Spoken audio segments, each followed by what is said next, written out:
Les ripoux rassemblent tout le catalogue des clichés quand il s'agit de mettre en scène une grande amitié viriloïde. Serait-ce dans le domaine de la comédie? Mais Zidi, on s'en doute, ne se livre pas à un pastiche de ces sentiments largement utilisés par le cinéma français.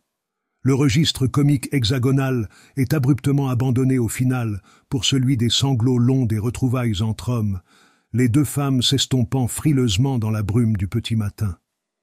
Heureusement pour elles portent des manteaux de fourrure. Claude Zidi filme son histoire avec efficacité, certes, mais on s'interroge encore une fois devant l'incapacité de ce genre de cinéma à secouer ses réflexes poujadistes.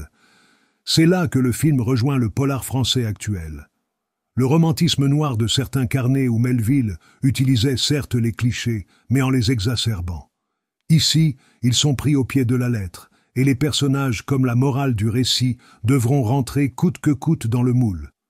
Les quelques scènes de violence injectées par Zidi sont là pour en témoigner.